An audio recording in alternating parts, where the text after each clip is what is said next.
हरिओम। क्रांति और भक्ति के साधक राधा बाबा के नाम से विख्यात श्री चक्रधर्मेश्वर का जन्म बिहार राज्य का अरवल जिले के अरवल प्रखंडांतर्गत पक्खरपुर में 1913 की पौष शुक्ल नवमी को शाकद्वीपीय ब्राह्मण परिवार में हुआ था।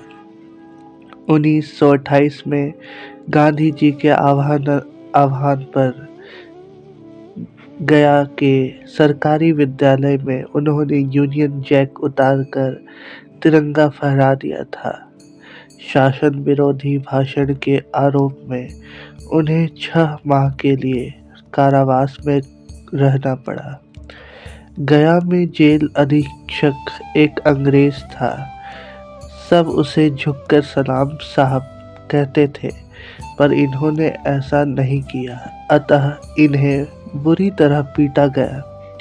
जेल से आकर ये क्रांतिकारी गतिविधियों में जुट गए। गया में राजा साहब की हवेली में इनका गुप्त ठिकाना था।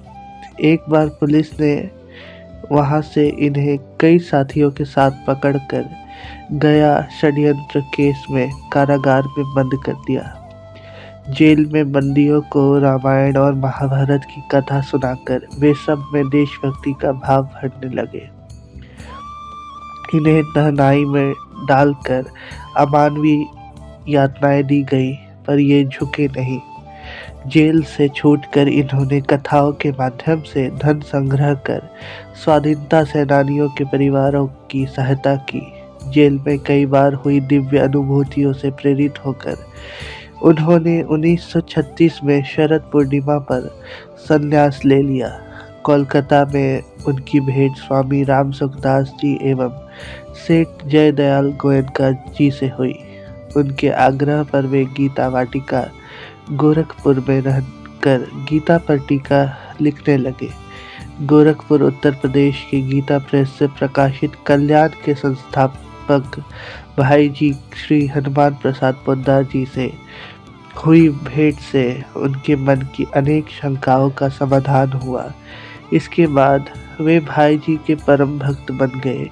गीता पर टीका पूर्ण होने के बाद वे वृंदावन जाना चाहते थे, पर सेठ गोयनका जी एवं भाई जी की इच्छा थी कि राधा बाबा के साथ हिंदू धर्म ग्रंथों के प्रचार प्रसार में योगदान दे। भाई जी के अति अनन्य श्रद्धा होने के कारण उन्होंने यह बात मान ली। 1939 में उन्होंने शेष जीवन भाई जी के सानिध्य में बिताने तथा आजीवन उनके चिता स्थान के समीप रहने का संकल्प लिया। बाबा का श्री राधा माधव के प्रति अत्यधिक अनुराग था। समाधि अवस्था में वे नित्य श्री कृष्ण के साथ लीला विहार करते थे। हर समय श्री राधा जी के नामाश्रय में रहने से उनका नाम राधा बाबा पड़ गया। 1951 की अक्षय तृतीया को भगवती त्रिपुर सुंदरी ने उन्हें दर्शन देकर निज मंत्र प्रदान किया। 1956 की शरद पूर्णिमा पर उन्होंने काष्ठ मौन का कठोर व्रत लिया। बाबा का ध्यान अध्यात्म साधना के साथ ही समाज सेवा की ओर भी था। उनकी प्रेरणा से निर्मित हनुमान प्रसाद पोद्दार कैंसर अस्पताल से हर दिन सैकड़ों रोगी लाभ उठा रहे थे। 26 अगस्त 1976 को भाई जी के स्मारक का निर्माण कार्य पूरा हुआ। गीता वाटिका में श्री राधा कृष्ण साधना मंदिर भक्तों के आकर्षण का प्रमुख केंद्र है।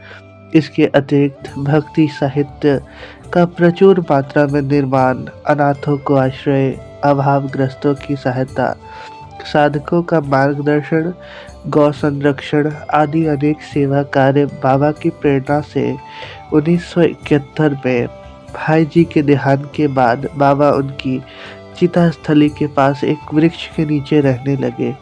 13 अक्टूबर 1992 को गीता वाटिका गोरखपुर में राधा बाबा की आत्मा सदा के लिए श्री राधा जी के चरणों में लीन हो गई। यहाँ बाबा का एक सुंदर श्री विग्रह विराजित है, जिसकी प्रतिदिन विधि पूर्वक पूजा होती है। श्री चक्रधर मिश्र